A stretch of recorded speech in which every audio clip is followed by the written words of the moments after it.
এটা আপনার কাছে কিভাবে আসলো? আপনার নাম রিমি?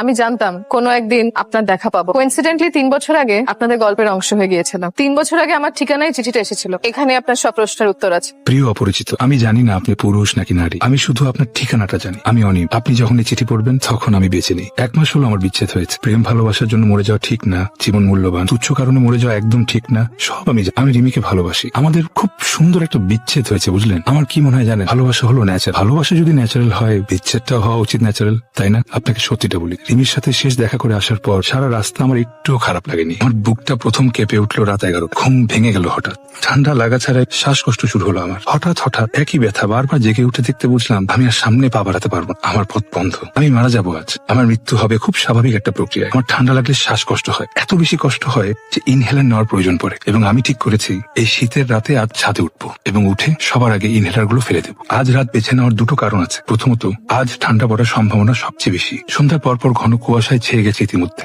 দ্বিতীয়ত, আজ বাসার পাশে একটা কনসার্টের আয়োজন করা হয়েছে। রাত 1:30 পর্যন্ত প্রচন্ড আওয়াজ থাক। আমি রাত 10:30টায় ছাদে উঠবো। চুপচাপ ছাদের এক কোণে লুকিয়ে থাকবো যতক্ষণ না কেয়ারটেকার এসে ছাদের দরজা বন্ধ করে। তারপর চিত হয়ে ছাদে শুয়ে থাকবো। কুয়াশায় জমে যাবে, মাথা ভারী হয়ে যাবে, শ্বাসকষ্ট হবে, কপালের রগ ফুলে উঠবে। শ্বাস নিতে না পেরে আমি অথবা চিৎকার করবো যাতে কেউ শুনতে পায় আমার চিৎকার। কিন্তু আমার চিৎকার কেউ শুনবে না, কারণ বাইরে থাকবে কনসার্টের মাইকের প্রচন্ড আওয়াজ।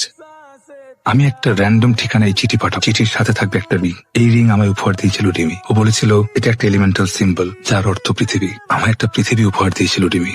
আমার নাম খোদাই করা একটা পৃথিবী। আমি মরে যাবো যেন একটা আবদার রাখছি আপনার কাছে। আমার শেষ ইচ্ছা বলতে পারে, এমন সুন্দর একটা পৃথিবী, আমি কোনোদিন এখানে ছিলাম, এটা কেউ মনে রাখবে না, কোনো চিহ্ন থাকবে না আমার। মানতে পারছিলাম না বিষয়টা, তাই রিংটা পাঠালাম। এই রিংটা ছাড়া আমার একান্ত কোনো পৃথিবী নেই। আপনি যেই হন না কেন, আমার এই রিংটা সবসময় পরবেন, খুলবেন না কোনোদিন। আমি আপনার কাছে আবদার করছি। রিমিকে পাঠালেও পারতাম, কিন্তু অভির সাথে চমৎকার একটা সংসার হবে। কি দরকার গলায় কাটা হয়ে থাকার? তাই আপনাকে পাঠালাম। আপনি যতদিন বেঁচে থাকবেন আপনার কোনো একটা আঙুলে আমায় একটু বাঁচিয়ে রাখবেন প্লিজ।